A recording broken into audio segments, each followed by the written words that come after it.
إن الحمد لله نحمده ونستعينه ونستغفره ونعوذ بالله من شرور أنفسنا ومن سيئات أعمالنا من يهده الله فلا مضل له ومن يضلل فلا هادي له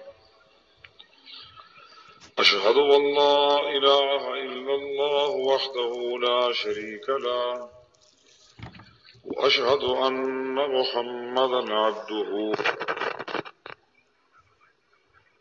اللهم صل على محمد وعلى آل محمد كما صليت على إبراهيم وعلى آل إبراهيم إنك حميد مجيد. اللهم بارك على محمد وعلى آل محمد كما باركت على إبراهيم وعلى آل إبراهيم إنك حميد مجيد. من يطع الله ورسوله فقد رشد واهتدى ومن يعص الله ورسوله فقد ضل وغوى. أما بعد فإن أحسن الكلام كلام الله وأحسن الهدي هدي محمد صلى الله عليه وسلم وشر الأمور محدثاتها وكل محدثة بدعة وكل بدعة ضلالة وكل ضلالة في النار. أعوذ بالله من الشيطان الرجيم. بسم الله الرحمن الرحيم. ومن يشاقق الرسول من بعد ما تبين له الهدى ويتبع غير سبيل المؤمنين نوله ما تولى ونصله جهنم وساءت مصيرا.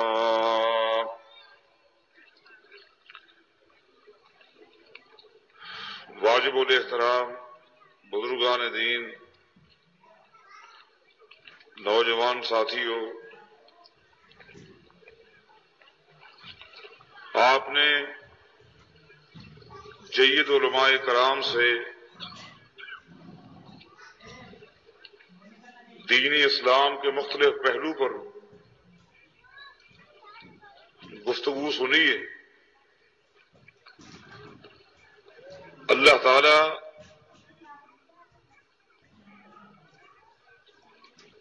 ہم سب کو عمل کی توفیق عطا فرمائے،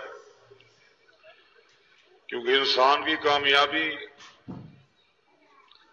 انسان کی نجات محض دینی گفتگو کے سن لینے میں نہیں ہے جب تک کہ اس پر عمل نہ کیا جائے. یہ صفت، یہ خوبی صحابہ کرام میں تھی رضوان اللہ علیہم اجمعین. تعلمنا العلم والعمل معا، کہ نبی علیہ الصلوۃ والسلام سے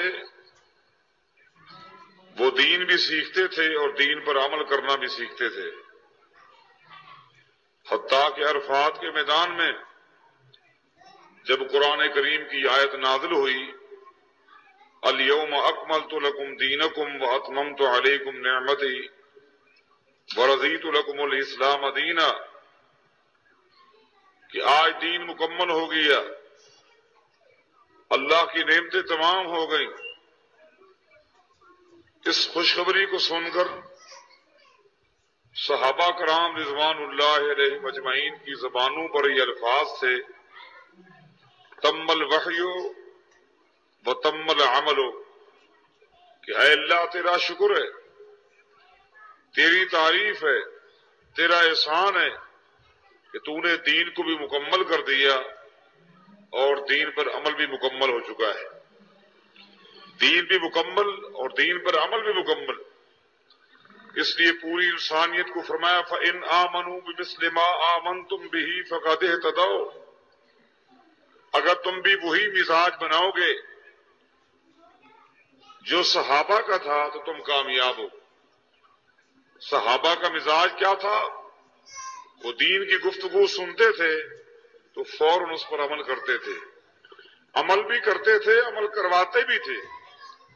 ابو داؤد کی حدیث ہے، جب پردے کی آیتیں نازل ہوئیں تو انصاری صحابی رضی اللہ تعالی عنہ گھر گئے اور گھر کی عورتوں کو جمع کر لیا، جس میں بہنیں بھی ہو سکتی ہیں، ماں بھی ہو سکتی ہے، بیوی اور بیٹیاں بھی ہو سکتی ہیں، ان کو جمع کر لیا، اور جو آج وحی نازل ہوئی تھی قرآن کریم کا جو حصہ محمد الرسول اللہ صلی اللہ علیہ وسلم نے پڑھ کر سنایا تھا، خالی وہ حصہ گھر کی عورتوں کے سامنے پڑھ کے سنا دیا۔ حدیث میں آتا ہے جب وہ آیات مکمل کر چکے تو گھر کی ساری عورتیں اٹھی، اوڑھنیاں اوڑھ لی، پردہ کر لیا، اور آ کر بیٹھ جاتی ہیں اور کہتی ہیں کہ جو اللہ نے حکم دیا ہے اس پر تو ہم نے عمل کر لیا، اب آگے بتائیں کہ اللہ کیا فرماتا ہے۔ یہ مسلمان مردوں کا، یہ مسلمان عورتوں کا مزاج تھا، لیکن آج صورتحال بڑی عجیب و غریب ہو چکی ہے۔ ساری رات دینی گفتگو ہوتی رہتی ہے، بڑے دلائل کے ساتھ قرآن و حدیث کی نصوص شریعہ پڑھ پڑھ کر سنائی جاتی ہیں، لیکن صورتحال یہ ہے نہ سنانے والے کا عمل نظر آتا ہے، نہ سننے والوں کا عمل نظر آتا ہے۔ بڑی کمی ہے عمل کی۔ اللہ کے بندو، جو گفتگو بھی آج ہم نے سننی ہے اس پر انشاءاللہ اخلاص کے ساتھ دل کی گہرائیوں سے یہ آواز نکال کر اللہ کے ساتھ وعدہ کیجئے کہ جو کچھ سنیں گے انشاءاللہ اس پر عمل بھی کریں گے۔ عمل تو ہے، یہی نجات ہے۔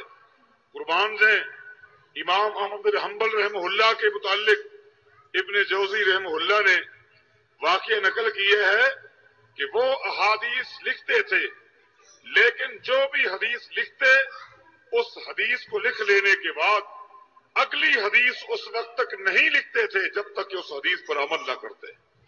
حتیٰ کہ ایک دن نبی علیہ السلام کی ایک حدیث لکھ رہے ہیں، احتجب النبی صلی اللہ علیہ وسلم، کہ نبی علیہ السلام نے سینگی لگوائی۔ آپ جانتے ہیں جب خون خراب ہو جائے، جسم کے اوپر پھوڑے نکلنا شروع ہو جائے، خارش ہے، کھجلی ہے، اس طرح کی جو بیماریاں ہیں، اس کا ایک علاج شریعت نے بتایا ہے کہ اپنے خون کو صاف کر لو سینگی کے ذریعے۔ حجام سے یہ گندا خون نکلوا لیا جاتا ہے۔ یہ ہمارے بزرگ جانتے ہیں کہ پہلے حجام یہ کام بھی کیا کرتے تھے۔ اب امام احمد بن حنبل رحمہ اللہ نے جب یہ حدیث لکھی، خون بالکل صحیح تھا، ضرورت نہیں تھی، لیکن پھر بھی اگلی حدیث کے لکھنے سے پہلے حجام کے پاس جاتے ہیں، کہتے ہیں کہ سینگی لگائیے تاکہ محمد مصطفیٰ کے ہر فرمان پر میرا عمل ہو جائے صلی اللہ علیہ وسلم۔ سینگی لگوائی اور آ کر پھر آگے حدیث لکھی۔ طبقات شافیہ کے اندر امام ابو داؤد رحمہ اللہ کا یہ واقعہ بھی آپ نے علماء سے سنا ہے کہ دریا کے کنارے بیٹھے احادیث لکھ رہے ہیں، وہ احادیث جو آج سنن ابی داؤد کی شکل میں ہمارے سامنے ہے۔ یہ حدیث کی جو کتاب ہے، دریا کے کنارے امام ابو داؤد بیٹھے لکھ رہے ہیں، لکھ رہے تھے، کشتیاں آ رہی ہیں، جا رہی ہیں، سوار یہاں سے اس کنارے کے سوار اس طرف آ رہے ہیں۔ ایک کشتی جب یہاں سے تیار ہو کر دوسرے کنارے کے لیے روانہ ہوتی ہے تو کشتی میں سواروں میں سے ایک سواری کو چھینک آ گئی۔ جب اس کو چھینک آئی تو اس نے کہا الحمدللہ۔ نبی علیہ السلام کا فرمان ہے جب مسلمان کو چھینک آئے وہ کہے الحمدللہ، سننے والے کہیں یرحمک اللہ۔ وہ شخص جس کو چھینک آئی تھی وہ دوبارہ جواب دے گا یہدیکم اللہ ویصلح بالکم، اسلام نے کیا تعلیم دی ہے، ایک ایک لمحے پر، ایک ایک قدم پر اسلام نے کیا پیاری تعلیم اور تربیت دی ہے۔ اب اس شخص کو چھینک آئی، اس نے کہا الحمدللہ۔ امام ابو داؤد رحمہ اللہ احادیث لکھ رہے تھے، اس قدر مصروف تھے کہ اس چھینک جس کو آئی تھی اسے یرحمک اللہ کہنا بھول گئے، وہ کشتی چل پڑی۔ جب امام ابو داؤد رحمہ اللہ حدیث لکھ کر فارغ ہوتے ہیں، اپنے آپ سے کہتے ہیں اے ابو داؤد، ان حدیثوں کے لکھنے کا کیا فائدہ اگر تم نے ان حدیثوں پر عمل نہ کیا۔ حدیثیں لکھنے کے لیے نہیں ہیں، حدیثیں سننے کے لیے نہیں ہیں، حدیثیں پڑھنے کے لیے نہیں ہیں، حدیثیں سنانے کے لیے نہیں ہیں، بلکہ اہم ترین ذمہ داری یہ ہے لکھنے کے بعد، لکھوانے کے بعد، سننے کے بعد، سنانے کے بعد اللہ کے پیغمبر کی ان احادیث پر آپ نے عمل بھی کرنا ہے۔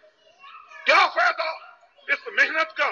خاندان کو چھوڑا، علاقے کو چھوڑا، دریا کے کنارے پر آ کر بیٹھ گیا۔ اتنی محنت کا کوئی فائدہ نہیں ہے اگر میں نے پیغمبر کی حدیثوں پر عمل نہیں کیا۔ کتاب کو بند کر دیا، وہ کتاب ادھوری چھوڑ دی جو آج مکمل ابو داؤد کی شکل میں ہمارے سامنے ہے۔ ملاح کے پاس جاتے ہیں، جا کر کہتے ہیں یہ کشتی جو دریا میں چلتی ہوئی دوسرے کنارے کی طرف جا رہی ہے، اس کشتی تک میں نے جانا ہے، مجھے کام ہے، کیا لوگے؟ اس ملاح نے کہا بھائی میں کتنا ہی تیز چلاؤں گا، وہ کشتی درمیان میں پہنچ چکی ہے، تیز جتنا ہی چلاؤں گا آخری کنارے تک جا پہنچوں گا، میں جانے کا بھی اور آنے کا بھی مکمل کرایہ لوں گا۔ کتنا لے گا؟ اس نے کہا 3 درہم لوں گا، 3 درہم دوں گا، کشتی تیار کیجئے۔ کشتی تیار کر لی، امام ابو داؤد رحمہ اللہ بیٹھ جاتے ہیں، کشتی کو تیز چلانا شروع کر دیا۔ دریا کا اگلا ہی کنارہ تھا، وہ کشتی بھی قریب پہنچی، یہ کشتی بھی قریب ہو گئی۔ امام ابو داؤد رحمہ اللہ کشتی کے بیچ میں کھڑے ہو جاتے ہیں اور اس آدمی کو مخاطب کرتے ہوئے فرماتے ہیں یرحمک اللہ۔ بس یہ کہا اور ملا سے کہا کہ چلو میرا کام پورا ہو گیا، کشتی کو واپس لوٹائیے۔ کشتی واپس آ رہی ہے، راستے میں ہی امام ابو داؤد رحمہ اللہ کو وہی اونگ آ جاتی ہے، نیند آ جاتی ہے۔ فرماتے ہیں کہ مجھے کوئی پتا نہیں یہ بات کس نے کہی، یہ جملہ کس کا ہے، البتہ یہ جملہ میرے کان میں آیا، کسی کہنے والے نے کہا لقد اشتریت الجنت بثلاثۃ دراہم، اے ابو داؤد تم نے 3 درہم خرچ کر کے اللہ کی جنت خرید لی۔ میرے بھائیوں، جو کچھ ہم نے سننا ہے، سنانا ہے، اس پر ہم نے عمل بھی کرنا ہے۔ اب بات یہ ہے کہ ہم نے کیا سننا ہے، کیا سنانا ہے۔ دین اسلام نے ہمیں کس چیز کا حکم دیا ہے؟ کیا سناؤ، کیا سنو، کیا پڑھو، کیا پڑھاؤ، کیا سمجھو، کیا سمجھاؤ، کس پہ عمل کرو، کس پہ عمل کراؤ۔ دین اسلام نے صرف 2 چیزوں کی تعلیم کا حکم دیا ہے، یعلمہم الکتاب والحکمہ۔ انبیاء علیہم السلام آئے تو یہی 2 چیزیں لے کر، آخری پیغمبر محمد الرسول اللہ صلی اللہ علیہ وسلم تشریف لائے اپنی امت کو 2 چیزوں کی تعلیم دینے کے لیے۔ پہلی چیز کتاب ہے اور دوسری چیز حکمت ہے۔ کتاب کیا ہے؟ یہ قرآن کریم ہے۔ حکمت کیا ہے؟ امام شافعی رحمہ اللہ فرماتے ہیں الحکمت سنت رسول اللہ، اللہ کے پیغمبر کی سنت، اللہ کے پیغمبر کا فرمان، اللہ کے پیغمبر کا فیصلہ، اللہ کے پیغمبر کی حدیث، اللہ کے پیغمبر کے ارشادات، اللہ کے پیغمبر کے احکامات، یہ سنت ہے، یہ حکمت ہے۔ اللہ کے پیغمبر نے ان 2 چیزوں کی تعلیم دی ہے، بس یہی 2 چیزیں دین ہیں، یہ اسلام ہے۔ ان 2 چیزوں سے ہٹ کر کوئی چیز نہ دین ہے، نہ اسلام ہے، نہ ان کے سننے کا حکم ہے، نہ سنانے کا حکم ہے، نہ پڑھنے کا حکم ہے، نہ پڑھانے کا حکم ہے، نہ سمجھنے کا حکم ہے، نہ سمجھانے کا حکم ہے، نہ عمل کرنے کا حکم ہے، نہ عمل کرانے کا حکم ہے۔ بس یہ 2 ہی چیزیں، یہ 2 چیزیں ہیں، ایک کتاب ہے، ایک حکمت ہے۔ کتاب ایک تھیوری ہے، حکمت اس کا پریکٹیکل ہے۔ کتاب ایک نظری علم ہے اور حکمت اس کا عملی علم ہے۔ اللہ کے بندو، بس یہ دو چیزیں ہیں، دو ہی چیزیں ہیں۔ اللہ پاک فرماتے ہیں اقیم الصلاۃ، نماز قائم کرو۔ نماز کسے کہتے ہیں؟ نماز کس طرح قائم کرنی ہے؟ نماز کب پڑھنی ہے؟ کیسے پڑھنی ہے؟ نماز میں کیا پڑھنا ہے؟ نماز کا طریقہ کار کیا ہے؟ یہ ایک علم تھا، یہ ایک تھیوری تھی، اس کے پریکٹیکل کے لیے کائنات کے امام محمد مصطفیٰ کو بھیجا گیا صلی اللہ علیہ وسلم۔ آپ اپنی امت کے سامنے نماز پڑھ کے دکھلائیں۔ آپ نے ممبر پہ کھڑے ہو کر نسائی شریف اٹھائیے، ممبر پہ کھڑے ہو کر نبی علیہ السلام نے نماز پڑھ کے دکھلائی۔ محض سجدوں کے لیے نبی علیہ السلام جائے نماز پر تشریف لاتے ہیں، 2 سجدے کیے، پھر دوسری رکعت کے لیے ممبر پہ تشریف لائے۔ حضرات یہ کتنی تکلیف ہے، یہ کتنی محنت ہے۔ اگر اپنی مرضی سے نماز پڑھنی ہوتی، باپ دادے کے طریقے پر نماز پڑھنی ہوتی، جس طرح استاد نے کہہ دیا، امام نے کہہ دیا، عالم نے کہہ دیا، خطیب نے کہہ دیا، بڑے نے کہہ دیا، باپ نے کہہ دیا، اسی طرح نماز پڑھنی ہے۔ حضرات اگر اسی طرح نماز پڑھنی ہوتی، اسی طرح کے طریقے چلتے، تو کائنات کے امام افضل الانبیاء محمد الرسول اللہ صلی اللہ علیہ وسلم نماز پڑھانے کے لیے، نماز سمجھانے کے لیے ممبر پہ کھڑے ہو کر نماز نہ پڑھتے۔ ممبر پہ کھڑے ہو کر نماز کیوں پڑھی؟ جائیں علماء سے پوچھیں، آپ جائے نماز پہ پڑھتے ہیں، اللہ کے پیغمبر نے ممبر پہ کھڑے ہو کر نماز کیوں پڑھی، اتنا تکلیف کیوں اٹھائی؟ وہ یہی بتائیں گے کہ جی نماز پڑھنے کے بعد اللہ کے پیغمبر نے فرمایا تھا صلو کما رأیتمونی اصلی۔ او لوگوں آج تم نے میرا قیام بھی دیکھا، میرا رکوع بھی دیکھا، میرے سجدے بھی دیکھے، میرا تشہد بھی دیکھا، صلو کما رأیتمونی اصلی، جس طرح مجھے نماز پڑھتے ہوئے دیکھا ہے اسی طرح نماز پڑھنی۔ یہ ہے اقیم الصلاۃ کی تفسیر، یہ ہے قرآن کریم کا عملی نمونہ۔ نبی علیہ السلام حج کر رہے ہیں اور فرما رہے ہیں خذوا عنی مناسککم، خذوا عنی مناسککم، خذوا عنی مناسککم۔ اور لوگوں حج کا طریقہ مجھ سے سیکھ لو، حج کا طریقہ مجھ سے سیکھ لو۔ کس سے سیکھ لو؟ مجھ سے سیکھ لو، کسی اور کی طرف نہیں فرمایا۔ خذوا عنی، مجھ سے سیکھ لو۔ حضرات ہر مسلمان کی ذمہ داری ہے نماز کا طریقہ سیکھنا ہوگا۔ کس سے سیکھنا ہوگا؟ باپ دادے سے نہیں، بیاتی سے نہیں، امام سے نہیں، وقت کے حاکم سے نہیں۔ نماز کا طریقہ سیکھنا ہوگا محمد الرسول اللہ سے، روزے کا طریقہ سیکھنا ہوگا محمد الرسول اللہ سے، حج کا طریقہ سیکھنا ہوگا محمد الرسول اللہ سے، نکاح کا طریقہ سیکھنا ہوگا محمد الرسول اللہ سے، خوشی کا طریقہ لینا ہوگا، غمی کا طریقہ، کھانے پینے کا طریقہ، اٹھنے بیٹھنے کا طریقہ، قضائے حاجت کے لیے کس طرح جانا ہے، کس طرح واپس آنا ہے، پوری زندگی کا طریقہ لینا ہے تو کس سے لینا ہے؟ کائنات کے امام محمد الرسول اللہ سے لینا ہے صلی اللہ علیہ وسلم، جن کے بارے اللہ تعالیٰ نے فرمایا قل انما انا بشر مثلکم یوحی الی۔ اے میرے پیغمبر آپ اعلان فرما دے، اے اللہ میں کیا اعلان کروں؟ قل انما انا بشر مثلکم یوحی الی، آپ اعلان کر دیں بحیثیت انسان کے تم میں اور مجھ میں کوئی فرق نہیں۔ تم بھی کھاتے پیتے ہو، میں بھی کھاتا پیتا ہوں، تمہارے ساتھ بھی خوشی اور غمی ہے، میرے ساتھ بھی ہے، تم نے نکاح کیے، میں نے بھی کیے، تمہارا باپ دادا، میرا بھی باپ دادا، تمہاری اولادیں، میری بھی اولادیں، تمہاری بیویاں، میری بھی بیویاں، تمہارا خاندان، میرا بھی خاندان، تمہارے ساتھ مسائل، میرے ساتھ بھی مسائل۔ قل انما انا بشر مثلکم، بحیثیت انسان کے تم میں اور مجھ میں کوئی فرق نہیں۔ جی ہاں ایک فرق ہے، وہ کیا ہے؟ یوحی الیہ، میرے پاس اللہ کی وحی آتی ہے، تم میں سے کسی کے پاس اللہ کی وحی نہیں ہوتی آتی۔ میرا حکم اللہ کا فیصلہ ہے، تم میں سے کسی کے حکم کو اللہ کا فیصلہ نہیں کہا جا سکتا۔ میرا قول بھی دین ہے، میرا فعل بھی دین ہے، میرا فتویٰ بھی دین ہے، میرا کھانا پینا بھی دین ہے، میرے معاملات دین ہے۔ تم میں سے کوئی بھی ایسا نہیں، نہ کوئی صحابی، نہ کوئی تابعی، نہ کوئی امام، نہ کوئی محدث، نہ کوئی فقیہ، نہ کوئی مجتہد، کوئی شخص ایسا نہیں جس کے کھانے پینے کو دین کہا جا سکے، جس کی خوشی اور غمی کو دین کہا جا سکے، جس کے معاملات کو دین کہا جا سکے، جس کے قول اور فعل کو دین کہا جا سکے، جس کی رائے اور فتوے کو دین کہا جا سکے۔ پوری کائنات کے اندر کوئی ایسا امام نہیں، کوئی ایسا فقیہ نہیں، کوئی ایسا مجتہد نہیں، یہ اعزاز، یہ شرف، یہ مقام پوری کائنات میں اللہ نے عطا کی ہے تو محمد مصطفیٰ کو عطا کی ہے صلی اللہ علیہ وسلم۔ حضرات یہ پیغمبر کا حق ہے، پیغمبر کا حق ہم کسی امتی کو نہیں دیتے، چاہے وہ صحابی ہو، تابعی ہو، امام ہو، محدث ہو، فقیہ ہو، مجتہد ہو، حاکم ہو، ولی ہو، چھوٹا ہو یا بڑا ہو، ہم اس کی عزت کرتے ہیں، ہم اس کا احترام کرتے ہیں، ہم اس کے مقام کو سمجھتے ہیں، باپ کو باپ سمجھتے ہیں، استاد کو استاد سمجھتے ہیں، حاکم کو حاکم سمجھتے ہیں، لیکن کائنات کے امام کا جو مقام ہے، جو حق ہے، وہ ہمیں کسی امتی کو نہیں دے سکتے۔ وہ کیا حق ہے؟ وہ حق یہ ہے، نبی اور امتی کے درمیان کیا فرق ہے؟ حضرات تھوڑا سا غور کرنا ہے، یقیناً وقت کافی ہو چکا ہے، لیکن اگر میں آیا ہوں تو کچھ انشاءاللہ ضرور کہہ کے جاؤں گا۔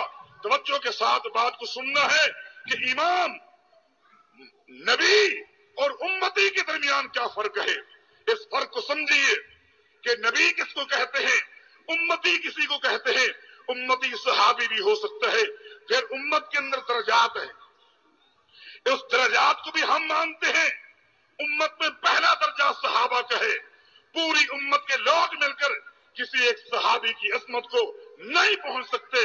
نبی علیہ الصلوۃ والسلام کے فرمان ہے، لن تمس النار من رآنی اور آمن رآنی، وہ لوگوں جس نے ایمان کی حالت میں مجھے ایک مرتبہ دیکھ لیا ہے، جہنم کی آگ اس کے قریب بھی نہیں جائے گی۔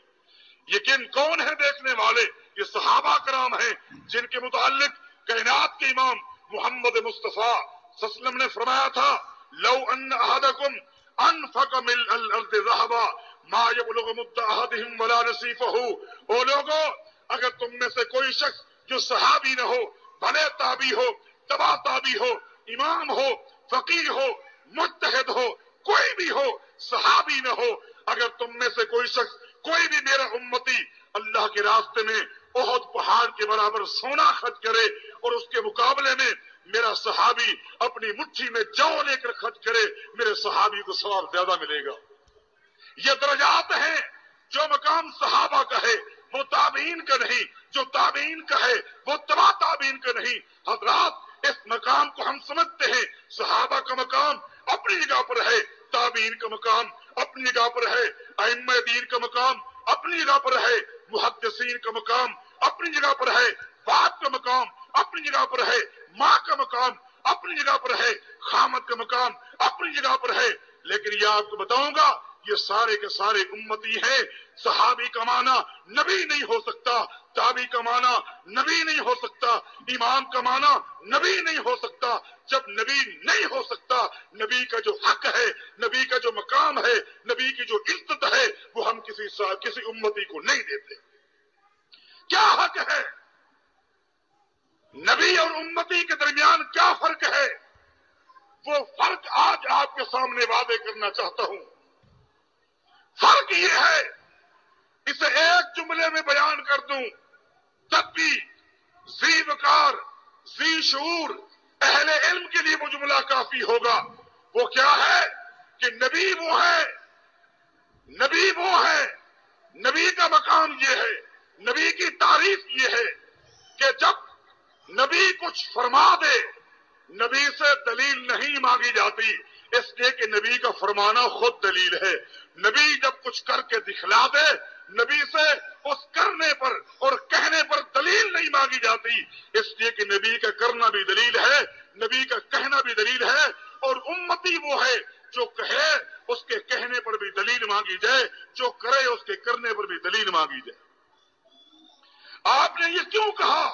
آپ کے پاس کیا دلیل ہے؟ آپ نے یہ کیوں کیا؟ آپ کے اس فعل پر کیا دلیل ہے؟ آپ کے اس قول پر کیا دلیل ہے؟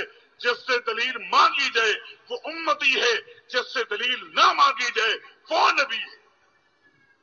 بس اتنا فرق ہے۔ دوسرے لفظوں میں یوں کہوں، نبی کے فرمان کو چیلنج نہیں کیا جا سکتا، نبی کے حکم کو، نبی کے فیصلے کو چیلنج نہیں کیا جا سکتا۔ نبی کے علاوہ پوری امت میں کوئی شخص بھی ایسا نہ آج تک پیدا ہوا ہے، نہ قیامت تک پیدا ہو سکتا ہے کہ جس کے فعل کو، جس کے فتوے کو، جس کے فرمان کو، جس کے فیصلے کو چیلنج کرنا کفر ہو، ناجائز ہو، نہ آج تک کوئی ایسا پیدا ہوا نہ پیدا ہوگا۔ یہ فرق ہے نبی میں اور امتی میں۔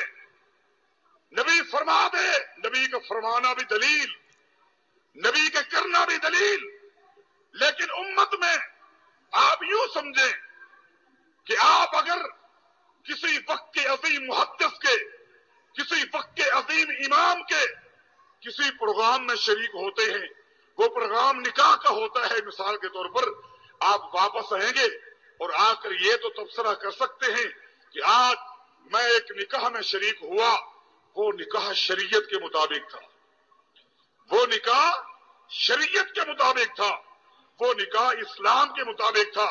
حضرات، صحابہ کے عمل کو شریعت کے مطابق تو کہہ سکتے ہیں، شریعت نہیں کہہ سکتے۔ تابعین کے عمل کو شریعت کے مطابق تو کہہ سکتے ہیں، شریعت نہیں کہہ سکتے۔ وقت کے کسی امام کے عمل کو شریعت کے مطابق تو کہہ سکتے ہیں، شریعت نہیں کہہ سکتے۔ اگر کسی کا عمل خود شریعت ہے تو وہ کائنات کے امام محمد الرسول اللہ ہے صلی اللہ علیہ وسلم۔ حضرات، اگر اتنا بڑا مقام اللہ کے پیغمبر کا ہم بیان کریں، اس کے باوجود بھی اگر کوئی کہنے والا کہے یہ تو نبی کو نہیں مانتے، یہ تو نبی کے بے ادب ہیں، نبی کے گستاخ ہیں، مجھے بتائیے جن لوگوں کا عقیدہ پیغمبر کے فرمان سے، جن لوگوں کا عمل پیغمبر کے فرمان سے، جو پیغمبر کی حدیث کے حوالے کے بغیر نہ سننا چاہتے ہیں، نہ سنانا چاہتے ہیں، نہ سمجھنا چاہتے ہیں، نہ سمجھانا چاہتے ہیں، نہ عمل کرنا چاہتے ہیں، نہ کرانا چاہتے ہیں، اگر وہ پیغمبر کے بے ادب اور گستاخ ہیں تو با ادب کس کو کہتے ہیں؟ ہم تو یہی کہتے ہیں کہ دیکھیں، ہم ہر ایک کی عزت کریں گے، ہر ایک واجب الاحترام، باپ واجب الاحترام، والدہ واجب احترام، حکمران، بادشاہ، امام، وقت کا محدث، وقت کا عالم، وقت کا خطیب، یہ سب واجب الاحترام ہیں۔ واجب الاتباع صرف محمد الرسول اللہ ہے صلی اللہ علیہ وسلم۔ یہ فرق ہے واجب الاحترام اور واجب الاتباع میں۔ واجب الاتباع وہ شخص ہے جس کی اتباع نہ کرنے والا دین سے خارج ہو جاتا ہے، اور واجب الاحترام کا معنی یہ ہے کہ باپ کی عزت کریں گے لیکن باپ سے غلطی تو ہو سکتی ہے، ماں کی عزت کریں گے لیکن ماں سے غلطی ہو سکتی ہے، امام کی عزت کریں گے لیکن عقیدہ ہے امام سے بھی غلطی ہو سکتی ہے، استاد کی عزت کریں گے استاد سے بھی غلطی ہو سکتی ہے، محدث کا احترام کریں گے اس سے بھی غلطی ہو سکتی ہے، لیکن کائنات میں اگر کوئی معصوم ہے، غلطیوں سے پاک ہے، تو وہ کائنات کے امام افضل الانبیاء، اکرم الانبیاء، افضل الانبیاء، اشرف الانبیاء محمد الرسول اللہ صلی اللہ علیہ وسلم۔ غلطی، آپ غلطی سے پاک ہیں، باقی ہر ایک سے غلطی ہو سکتی ہے۔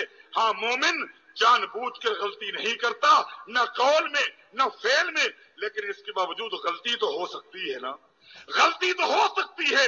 غلطیوں سے پاک میرے محمد الرسول اللہ صلی اللہ علیہ وسلم ہیں۔ آئیے، اسلام نے ہمیں کیا تعلیم دی ہے، اسلام نے ہماری کس طرح تربیت کی ہے۔ ایک صحابی ابو موسیٰ الاشعری رضی اللہ تعالیٰ عنہ کے پاس آتے، وراثت کے متعلق مسئلہ تھوڑا سا پیچیدہ ہے، لیکن اس میں جو نقطہ بتانا چاہتا ہوں اس پر آپ نے غور کرنا ہے۔ اس نے کہا ہمارے علاقے میں وراثت کے ایک مسئلے پر اختلاف ہو گیا ہے، ایک شخص کا انتقال ہو گیا، اس کے پیچھے اس کے ورثاء میں 3 آدمی ہیں، ایک اس کی بیٹی ہے، ایک اس کی پوتی ہے، ایک اس کی بہن ہے۔ اب آپ بتائیں کہ مرنے والے کی جائیداد ان 3 ورثاء میں کس طرح تقسیم کی جائے گی؟ ایک بیٹی ہے، ایک پوتی ہے اور ایک بہن ہے۔ مسئلہ کس سے پوچھا جا رہا ہے؟ ابو موسیٰ الاشعری صحابی سے رضی اللہ تعالیٰ عنہ۔ ابو موسیٰ الاشعری رضی اللہ تعالیٰ عنہ فرماتے ہیں کہ بھائی، جو تم نے سوال کیا ہے بالکل قرآن و حدیث کے مطابق، مجھے اس کا جواب نہیں آتا، البتہ قرآن و حدیث کی روشنی میں آپ کو جواب دیتا ہوں، لیکن سن لیجئے میرے جواب کو بھی چیلنج کیا جا سکتا ہے۔ کیا کہا کہ نبی علیہ السلام کا ایک عام فرمان ہے کہ قریب والے کے ہوتے ہوئے دور والے کو نہیں ملتا، اگر بیٹا موجود ہو پوتے کو نہیں ملتا، اگر باپ موجود ہو دادے کو نہیں ملتا۔ اس لحاظ سے چونکہ یہاں بیٹی بھی ہے، پوتی بھی ہے، بہن بھی ہے، بیٹی اور پوتی، بیٹی اور بہن یہ دونوں قریب کے رشتے ہیں، لیکن بیٹی کے مقابلے میں پوتی بہت دور ہے، لہذا پوتی کو کچھ نہیں ملے گا۔ جاؤ جائیداد کو 2 حصوں میں تقسیم کر دو، آدھی جائیداد بیٹی کو دے دو، آدھی جائیداد بہن کو دے دو۔ یہ جواب دے دیا کس نے؟ یہ فتویٰ کس نے دے دیا؟ ابو موسیٰ الاشعری رضی اللہ تعالی عنہ نے۔ جب وہ شخص یہ جواب لے کر جا رہا تھا، پیچھے سے آواز دی اور کہا کہ گھر نہ جانا، بلکہ ایک اور شخص کا تجھے نام بتاتا ہوں، اعتے ابن مسعود رضی اللہ تعالی عنہ۔ عبداللہ بن مسعود کے پاس جاتے ہوئے ان سے بھی یہ سوال کر لینا، ہو سکتا ہے کیونکہ میں نے آپ کو جواب تو بتا دیے ہے، لیکن جواب میں نے قرآن کریم کی کوئی نص صریح پیش نہیں کی، حدیث سے کوئی نص صریح پیش نہیں کی، لہذا اس جواب میں غلطی ہو سکتی ہے۔ عبداللہ بن مسعود سے پوچھنا، اگر غلطی ہے تو وہ اصلاح فرما دیں گے۔ وہ شخص سیدھا عبداللہ بن مسعود رضی اللہ عنہ کے پاس جاتا ہے۔ حضرات یہاں رک کر میں آپ سے پوچھتا ہوں، صحابی سے مسئلہ پوچھنے کے بعد دوسرے صحابی کے پاس جا سکتے ہیں، امام سے مسئلہ پوچھنے کے بعد دوسرے امام کے پاس جا سکتے ہیں، لیکن میں آپ سے پوچھتا ہوں کائنات کے امام محمد مصطفیٰ سے مسئلہ پوچھنے کے بعد کسی صحابی کے پاس جا سکتے ہو، کسی تابعی کے پاس جا سکتے ہو، کسی محدث کے پاس جا سکتے ہو، کسی فقیہ کے پاس جا سکتے ہو؟ یہی فرق ہے نبی کا اور امتی کا۔ نبی سے مسئلہ پوچھنے کے بعد کسی اور امتی کے پاس نہیں جا سکتے، اگر جاؤ گے دین اسلام سے خارج ہو جاؤ گے۔ حدیث کے آ جانے کے بعد کسی اور کی طرف رخ نہیں کر سکتے۔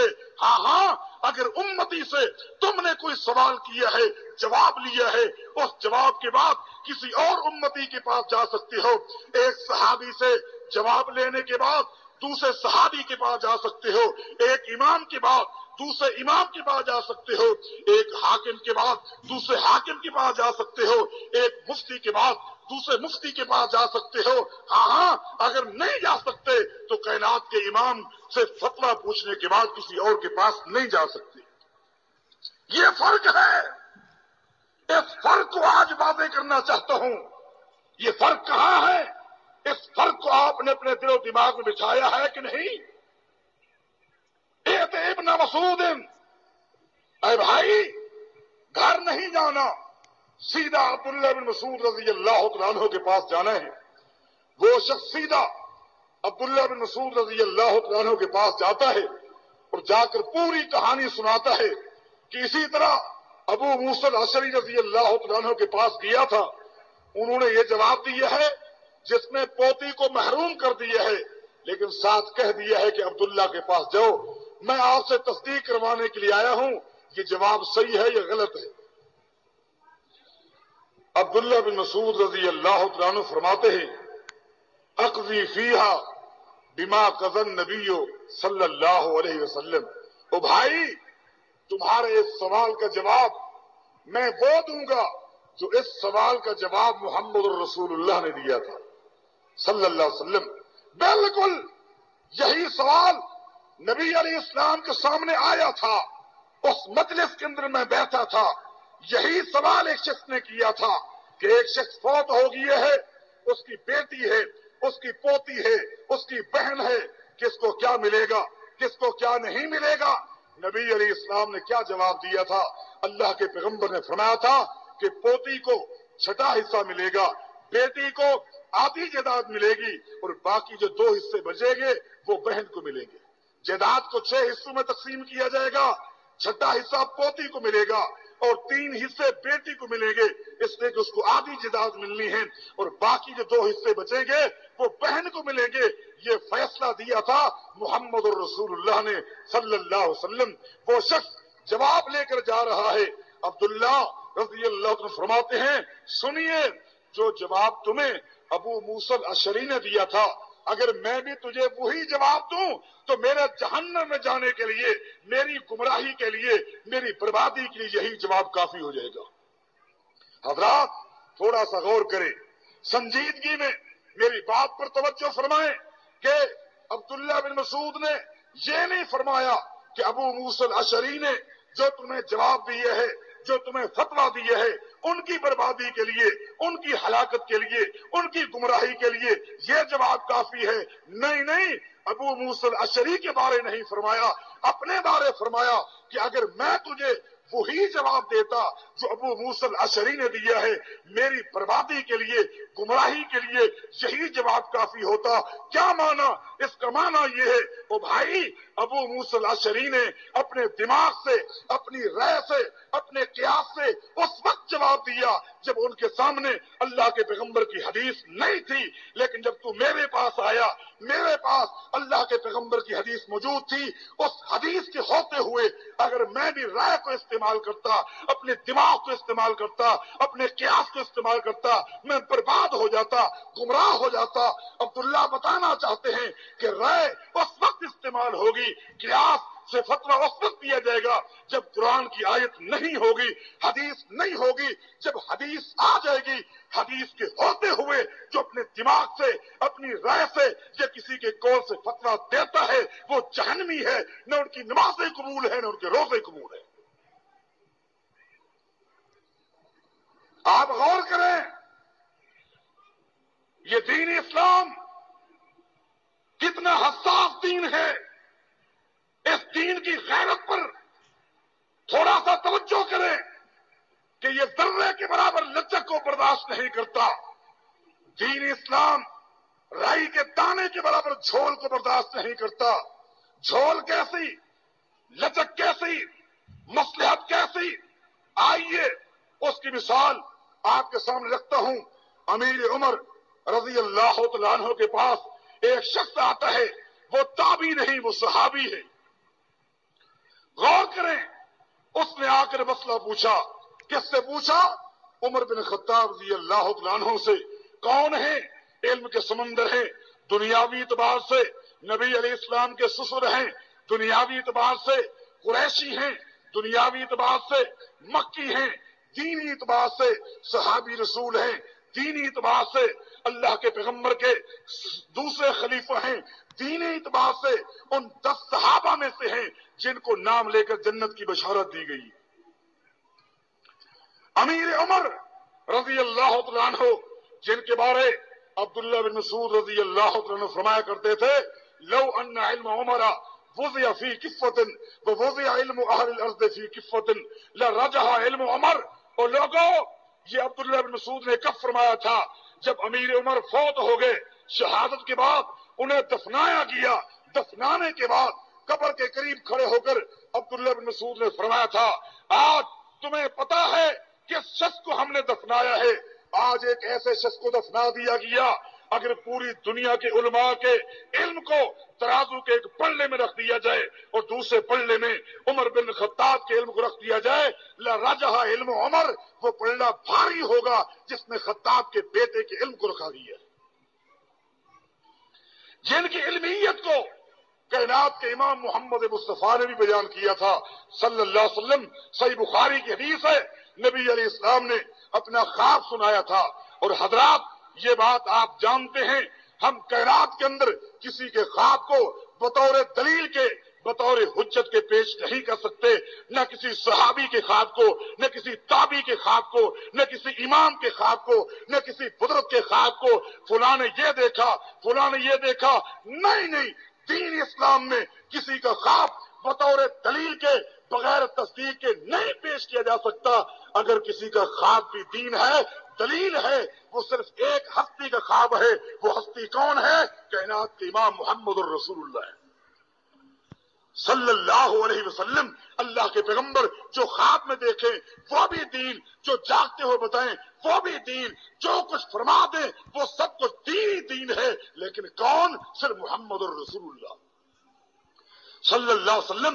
نبی علیہ السلام فرماتے ہیں، صحیح بخاری کی حدیث ہے، اے عمر، رات میں نے خواب دیکھا ہے اور خواب کے اندر میں نے کچھ اپنے دوستوں کو دیکھا ہے انہوں نے قمیصیں پہنی ہوئی تھی، میں نے فلاں کو دیکھا انہوں نے قمیص پہنی ہوئی تھی لیکن قمیص اتنی چھوٹی تھی کہ سینے تک آ چکی تھی، ایک اور کو دیکھا ان کی قمیص ناف تک تھی، ایک اور کو دیکھا ان کی قمیص گھٹنے تک تھی۔ اے عمر جب میں نے تجھے دیکھا تیری قمیص اتنی لمبی تھی کہ زمین کے ساتھ لگ رہی تھی۔ نبی علیہ السلام سے عرض کرتے ہیں فما اولتہ یا رسول اللہ، اے اللہ کے پیغمبر اس خواب کی کیا تعبیر ہے، اس کی تشریح کر لیجئے، اس خواب میں جو آپ نے قمیص دیکھے ہیں قمیص سے کیا مراد ہے؟ نبی علیہ السلام فرماتے ہیں اس قمیص سے مراد وہ علم ہے جو اللہ نے تجھے عطا کی ہے۔ وہ شخص ہیں ان کے پاس ایک شخص نے آ کر مسئلہ پوچھا، مسئلہ کیا مسئلہ پوچھا؟ کہا کہ ایک شخص، ایک عورت ہے وہ حج کے ارکان ادا کر لیتی ہے، حتیٰ کہ اس نے طواف افاضہ بھی کر لیا جسے آپ طواف زیارہ کہتے ہیں، اب صرف ایک طواف باقی ہے جسے طواف الوداع کہتے ہیں۔ جب حج کرنے کے بعد حاجی واپس آتا ہے اور سب سے آخر میں جو طواف کرتا ہے اسے طواف الوداع کہتے ہیں۔ ابھی اس عورت نے طواف الوداع کرنا تھا، اتنے میں حیض کے دن شروع ہو گئے، ماہواری شروع ہو گئی، وہ دن شروع ہو گئے جن ایام میں عورت نماز نہیں پڑھ سکتی، روزہ نہیں رکھ سکتی۔ اب وہ کیا کرے؟ طواف الوداع کے لیے وہی مکہ میں رکی رہے یا بغیر طواف الوداع کے وہ گھر آ سکتی ہے؟ یہ سوال ہو رہا ہے حضرات، یہ کس سے سوال ہو رہا ہے؟ سیدنا عمر بن خطاب رضی اللہ تعالیٰ عنہ سے امیر عمر رضی اللہ تعالیٰ عنہ نے فرمایا کہ چونکہ یہ ایک اہم ترین رکن ہے، طواف الوداع یہ حج کا اہم ترین رکن ہے، یہ کیسے چھوٹ جائے؟ یہ اگر رہ گیا حج میں نقص آ جائے گا، حج میں کمی واقع ہو جائے گی، لہذا اس عورت کو چاہیے وہ رک جائے۔ اس کے ایام حیض 2 دن ہیں، 4 دن ہیں، 10 دن ہیں، جب وہ ایام حیض ختم ہو جائیں تو وہ پاک صاف ہو کر طواف الوداع کرے اور طواف الوداع کے بعد جائے، بغیر طواف الوداع کے وہ گھر نہیں جا سکتی۔ یہ فتویٰ کس کا ہے؟ یہ آج کی کسی مفتی کا نہیں، آج کی کسی محقق کا نہیں، امیر عمر رضی اللہ تعالیٰ عنہ نے فتویٰ دیا، فتویٰ دے چکے۔ جس نے سوال کیا تھا اس نے دوبارہ ایک کراس کوسچن کر دیا، اس نے کہا یا امیر المومنین، اے امیر المومنین، یہ سوال جو میں نے آپ سے کیے ہے بالکل یہی سوال میں نے محمد مصطفیٰ سے کیا تھا صلی اللہ علیہ وسلم، یہی سوال میں نے نبی علیہ السلام سے کیا تھا۔ تو اللہ کے پیغمبر نے فرمایا تھا اگر طواف الوداع سے پہلے حیض آ جائے اس عورت کو رکنے کی کوئی ضرورت نہیں، بغیر طواف الوداع کے وہ گھر جا سکتی ہے، اور آپ فرماتے ہیں کہ نہیں جا سکتی۔ غور کیجئے، اب فتویٰ جواب ٹکرا رہا ہے، ایک جواب محمد مصطفیٰ کا ہے، ایک جواب امیر عمر کا ہے۔ اللہ کے پیغمبر کے فتوے کے مطابق وہ عورت جا سکتی ہے، امیر عمر کے فتوے کے مطابق وہ عورت نہیں جا سکتی۔ اس شخص نے کہا جو سوال میں نے آپ سے کیا ہے یہی سوال میں نے محمد مصطفیٰ سے کیا تھا، اللہ کے پیغمبر نے فرمایا تھا بغیر طواف الوداع کے وہ عورت گھر جا سکتی ہے۔ اب مجھے بتائیں میں آپ کے فتوے پہ عمل کروں یا محمد مصطفیٰ کے فتوے پہ عمل کروں صلی اللہ علیہ وسلم؟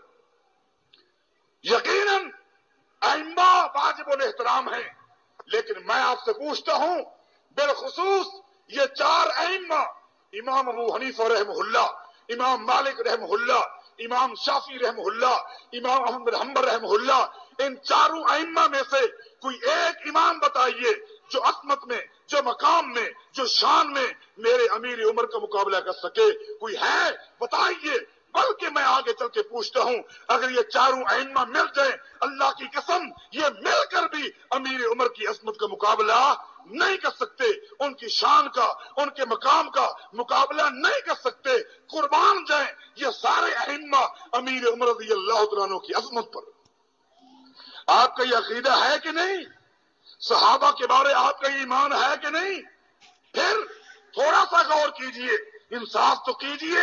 امیر عمر رضی اللہ عنہ کا فتویٰ ٹکرا رہا ہے. اب اس شخص نے کہا نبی علیہ السلام نے فرمایا تھا جا سکتی ہے، آپ فرماتے ہیں نہیں جا سکتی، میں کس کی بات مانوں؟ امیر عمر رضی اللہ عنہ فرماتے رک جا، ابھی میں تجھے بتاتا ہوں کہ کس کے فتوے پر عمل کرنا ہے. عورت جا سکتی ہے کہ نہیں جا سکتی ابھی تجھے بتاتا ہوں. ایک شخص کو کہا کہ جاؤ میرے دفتر سے کوڑا لے کر آؤ. کوڑا منگوایا گیا. امیر عمر نے جلاد کو نہیں بلایا، کوڑا اپنے ہاتھ میں لیا اور اس شخص کو ضرب لگی، اس کی چیخ نکلی. اس نے کہا امیر المومنین جواب آپ کا غلط ہے، سزا مجھے دیتے ہو. فتویٰ آپ کا غلط ہے، سزا مجھے دیتے ہو. انصاف کا تقاضا تو یہ ہے جب میں نے تمہیں اللہ کے پیغمبر کا فتویٰ سنا دیا، پیغمبر کی حدیث بتا دی، پیغمبر کا فرمان بتا دیا، آپ اپنے فتوے سے رجوع کر لیں، آپ اپنے موقف سے رجوع کر لیں. انا کا مسئلہ نہ بنے. آپ مجھے سزا دیتے ہیں، غلطی آپ کی ہے میری تو نہیں. امیر عمر نے فرمایا فتوے سے تمہیں رجوع کر لیا، میں نے رجوع کر لیا، لیکن تجھے سزا اس چیز کی دینا چاہتا ہوں جب تیرے پاس ایک سوال کے جواب کے لیے پیغمبر کی حدیث موجود تھی، اس حدیث کے ہوتے ہوئے تو میرے پاس چل کر کیوں آیا؟ میں تیری اس جرأت کو، تیری اس بہادری کو تباہ کرنا چاہتا ہوں اور پوری انسانیت کو بتانا چاہتا ہوں اگر عقیدے میں، عمل میں، نماز میں، روزے میں، حج میں، زکات میں، خوشی میں، غمی میں اگر کسی شخص کے پاس پیغمبر کی حدیث موجود ہو، اس حدیث کے ہوتے ہوئے وہ کسی امام کے قول نہیں پوچھ سکتا، کسی محدث کا فتویٰ نہیں پوچھ سکتا، کسی صحابی کا عمل نہیں پوچھ سکتا، جو پوچھے گا اسے کوڑے لگائے جائیں گے، اس لیے کہ وہ ایمان کہاں لے کر جا رہا ہے، اسے کہاں لے کے جانا تھا. آج تھوڑا سا غور کریں. صحیح بخاری کی حدیث ہے، عمران بن حسین رضی اللہ تعالیٰ عنہ نے ایک دن نبی علیہ السلام کی حدیث مجلس کے اندر سنائی کہ نبی علیہ السلام فرماتے ہیں حیا ایک ایسی چیز ہے کہ وہ جب حیا آ جاتی ہے اس حیا سے اللہ کی رحمت نازل ہو جاتی ہے. حیا میں خیر ہے، حیا ایمان کا ایک شعبہ ہے، حیا میں بھلائی ہی بھلائی ہے. جب نبی علیہ السلام کی حدیث سنائی، ایک شخص بیٹھا ہوا تھا، اس شخص نے کہا ہمارے ہاں حکما بھی یہی کہتے ہیں، ہمارے ہاں کے جو بزرگ ہیں وہ بھی یہی کہتے ہیں. عمران بن حسین کو غصہ آ گیا اور فرماتے ہیں تجھے شرم نہیں آتی؟ خیال کرنا کہیں آسمان ٹوٹ نہ جائے، آسمان سے پتھروں کی بارش نہ برسے، کہیں تو برباد نہ ہو جائے. میں تجھے اللہ کے پیغمبر کی حدیث سناتا ہوں، اس حدیث کی تصدیق کے لیے حکما کے قول پیش کرتا ہے، تجھے شرم نہیں آتی؟ ہاں اگر میں نے کسی حکیم کا قول پیش کیا ہوتا، اگر میں نے کسی حاکم کا، میں نے کسی مفتی کا، کسی امام کا قول پیش کیا ہوتا، اس کے قول کی تصدیق کے لیے تو پیغمبر کی حدیث پیش کرتا تاکہ قول کی تصدیق ہو جاتی، ہم لے لیتے. جب حدیث ہے، حدیث کی تصدیق کے لیے نہ قول امام کی ضرورت ہے نہ فتوی امام کی ضرورت ہے. ایمان کا تقاضا کیا ہے؟ یہی تحقیق اور تقلید میں فرق ہے. کہتے ہیں نا کہ یہ تقلید نہیں کرتے، اور کیا کہتے ہیں یہ غیر مقلد ہے. حالانکہ میں نے آج تک دنیا کے اندر کوئی ایسی ڈکشنری نہیں دیکھی جس میں غیر مقلد کا لفظ ملے. غیر مقلد تو کسی ڈکشنری کا لفظ ہی نہیں. غیر مقلد کا لفظ وہی استعمال کرے گا جو ادب سے واقف نہیں ہوگا، جو مفردات کی پہچان نہیں رکھتا. میں آپ کو یوں بتاؤں، یہ دن ہے، دن کی ضد کیا ہے؟ رات ہے. یہ سورج ہے، سورج کی ضد کیا ہے؟ چاند ہے. آسمان ہے، آسمان کی ضد کیا ہے؟ زمین ہے. دشمن کی ضد کیا ہے؟ دوست ہے. خوشی کی ضد کیا ہے؟ غمی ہے. کیا یہ لفظ صحیح ہے؟ رات کی ضد غیر رات. رات کی ضد دن ہے یا غیر رات ہے؟ خوشی کی ضد کیا ہے؟ غیر خوشی یا غمی. دشمن کا الٹ کیا ہے؟ دوست یا غیر دشمن. اللہ کے بندو، آسمان کی ضد کیا ہے؟ زمین یا غیر آسمان؟ اسی طرح مقلد کی ضد غیر مقلد نہیں، مقلد کی ضد محقق ہے۔ مقلد کی ضد مقلد کی الٹ غیر مقلد نہیں، یہ تو کوئی لفظ ہی نہیں ہے۔ مقلد کی ضد محقق ہے، ایک محقق ہوتا ہے، ایک مقلد ہوتا ہے، ان دونوں میں فرق ہے۔ محقق اس شخص کو کہتے ہیں جس کے سامنے کسی کا قول ہے، جس کا فعل ہے، قول کو پڑھنے کے بعد، فعل کو دیکھنے کے بعد کہے جی ہاں ابا جان میں نے آپ کا قول سمجھ لیا، آپ کا فعل دیکھ لیا، اے امام صاحب، اے بزرگان دین، اے وقت کے حاکم، اے محقق، اے مفتی، اے امام، آپ کی بات میں نے سن لی ہے، سمجھ لی ہے، لیکن میں آپ سے پوچھتا ہوں جو کچھ آپ نے کہا اس کہنے پر دلیل کیا ہے؟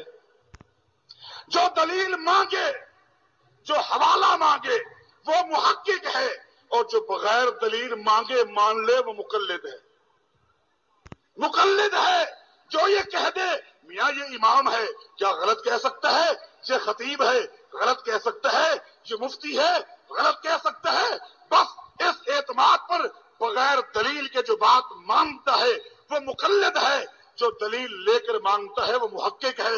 ہم کہتے ہیں ہر ایک سے دلیل مانگی جائے گی، چاہے کوئی چھوٹا ہو چاہے کوئی بڑا ہو، باپ ہے، دادا ہے، حاکم ہے، صحابی ہے، وقت حاکم ہے، وقت خلیفہ ہے، دلیل مانگی جائے گی، بغیر دلیل کی کسی کی بات نہیں مانی جائے گی۔ حضرات بارہا آپ نے یہ بات سنی ہے، امیر عمر رضی اللہ تعالیٰ عنہ اعلان کرتے ہیں، کیا اعلان کرتے ہیں؟ کہ یہ عورت جس نے بدکاری کی ہے، جو بدکاری میں پکڑی گئی ہے اور جس کا دماغی توازن صحیح نہیں ہے، لوگوں جاؤ اسے میدان میں لے جاؤ اور اسے زمین میں گاڑ کر اسے سنسار کر دو، اس پر پتھروں کی بارش برسا دو، اور ایک شخص کو کہا کہ جاؤ بازار میں جا کر منادی کرو، اعلان کرو ایک پگلی عورت، ایک دیوانہ عورت آج بدکاری میں پکڑی گئی ہے، تھی بھی شادی شدہ، آج اسے سنسار کیا جائے گا۔ لوگوں اپنے کاروبار کو چھوڑ کر، اپنی کھیتی باڑی کو چھوڑ کر تھوڑی دیر کے لیے میدان کا رخ کیجیے تاکہ تم اپنے سامنے سزا کو دیکھو، تمہارے لیے عبرت ہو جائے۔ اعلان ہو رہا ہے، لوگ عورت کو لے کے میدان کی طرف جا رہے ہیں، اعلان سن کر لوگ میدان کی طرف جا رہے ہیں۔ یہ اعلان بہت لوگوں نے سنا، بہت لوگوں نے سنا، لیکن ایک سیدنا علی المرتضی رضی اللہ تعالیٰ عنہ بھی ہیں، سننے کے بعد میدان کی طرف نہیں جاتے، میدان کا رخ نہیں کرتے، بلکہ امیر عمر رضی اللہ تعالیٰ عنہ کے دفتر کی طرف آتے ہیں، سلام پیش کرتے ہیں، اس کے بعد فرماتے ہیں یا امیر المؤمنین، اے امیر المؤمنین، یہ آرڈیننس آپ نے نکالا ہے، یہ حکم نامہ آپ نے نکالا ہے کہ جو عورت جس کا دماغی توازن صحیح نہیں ہے، جو بدکاری میں پکڑی گئی ہے، اسے آج سنسار کیا جائے گا، یہ آپ کا حکم ہے؟ جی ہاں میرا حکم ہے۔ آگے فرماتے ہیں اما سمیت قول رسول اللہ، کہ آپ نے اللہ کے پیغمبر کی حدیث نہیں سنی؟ قربان جائیں امیر عمر کے فیصلے کو اگر چیلنج کیا جا سکتا ہے، امیر عمر کے باپ وہ کون سا تابعی ہے، وہ کون سا تبع تابعی ہے، وہ کون سا امام ہے، وہ کون سا محدث ہے، وہ کون سا فقیہ ہے کہ جس کے فتوے کو چیلنج نہیں کیا جا سکتا؟ کیا آپ نے اللہ کے پیغمبر کی حدیث نہیں سنی؟ فرماتے ہیں کون سی حدیث؟ کون سی حدیث؟ سیدنا علی رضی اللہ عنہ نے حدیث سنا دی، اللہ کے پیغمبر نے فرمایا تھا ان القلم قد رفع عن ثلاثه النائم حتى يستيقظ والغلام حتى يحتلم والمجنون۔ نبی علیہ السلام نے فرمایا تھا او لوگوں، تین آدمی ایسے ہیں جن کا گناہ نہیں لکھا جاتا، ایک وہ شخص جو سویا ہوا ہے نیند کی حالت میں خراٹے لیتے ہوئے زبان سے کچھ جملے کہہ دیتا ہے، ہاتھ سے کچھ حرکت ہو جاتی ہے، پاؤں سے کچھ حرکت ہو جاتی ہے، اس کی غلطی نہیں ہے۔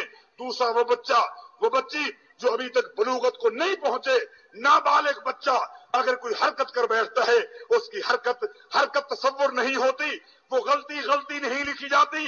اور تیسرا شخص وہ ہے جس کا دماغی توازن صحیح نہیں ہے، جس کا دماغی توازن صحیح نہیں، اس کا گناہ نہیں۔ اے امیر المؤمنین، کیا اللہ کے پیغمبر کی حدیث آپ نے نہیں سنی؟ امیر عمر فرماتے ہیں اے علی اللہ کی قسم یہ تو حدیث میں نے پڑھی ہے، یہ حدیث میں نے سنی ہے، لیکن دماغ میں نہیں تھی، اب میں کیا کروں؟ امیر سیدنا علی فرماتے ہیں فما بال هذه ترجم، اگر یہ حدیث آپ جانتے ہیں، حدیث آپ سن چکے ہیں، حدیث آپ یاد کر چکے ہیں، تو پھر یہ عورت جس کا یہ اعلان ہو رہا ہے کہ دماغی توازن صحیح نہیں ہے، اس کو سزا کیوں دی جائے گی؟ حدیث کا تقاضا یہ ہے اسے چھوڑ دو، امیر عمر کا فیصلہ یہ ہے سنسار کیا جائے۔ امیر عمر نے کس کو لیا، کس کو چھوڑا؟ حضرات فرمایا کہ ارسلھا یا عمر، اے عمر اس عورت کو چھوڑ دو، فارسلھا فجعل یکبر، حدیث میں آتا ہے امیر المومنین نے اس عورت کو چھوڑ دیا اور ساتھ ہی اللہ کی حمد و ثنا بیان کی، اے اللہ تیرا شکر ہے، تیری تعریف ہے، تو نے مجھے ایسے ساتھی دیے ہیں اگر میں غلطی کروں تو وہ اصلاح کرنا جانتے ہیں، اگر میں غلطی کروں وہ میری اصلاح کرنا جانتے ہیں۔ حضرات یہ دین اسلام ہے۔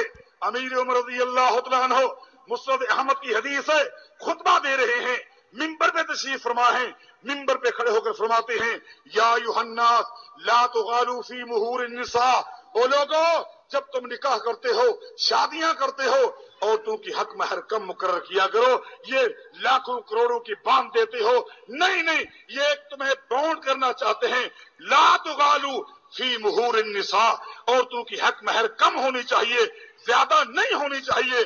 یہ حکم نامہ کس نے جاری کیا؟ امیر عمر رضی اللہ تعالیٰ عنہ نے۔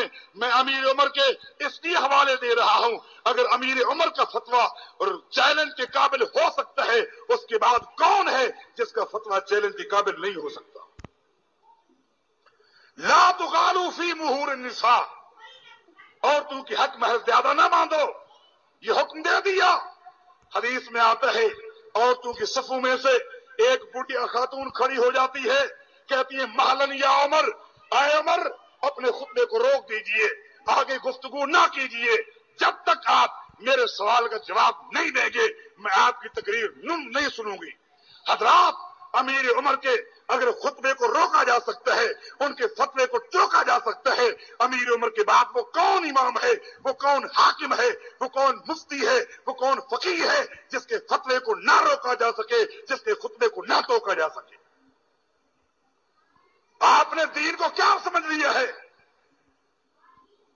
امیر عمر رک گئے، خاموش ہو گئے، خطبہ بند کر دیا، پوری انسانیت کو بتانے کے لیے کہ ایک بڑھیا خاتون بھی ہمیں روک سکتی ہے، اگر نہیں روک سکتی تو کائنات کے امام محمد مصطفیٰ کو نہیں روک سکتی صلی اللہ علیہ وسلم۔ یہ جماعت الحدیث کا منہج ہے، یہ جماعت الحدیث کا عقیدہ ہے، یہ جماعت الحدیث کی دعوت ہے، یہ جماعت الحدیث کا پیغام ہے۔ اس پیغام پہ غور کیجئے، یہ قصے کہانیوں سے پاک ہے، لطیفوں سے پاک ہے، شعر و شاعری سے پاک ہے، جھوٹی کہانیوں سے پاک ہے۔ اس اسٹیج پر اگر گفتگو ہوگی قرآن کے حوالے سے ہوگی، کائنات کے امام محمد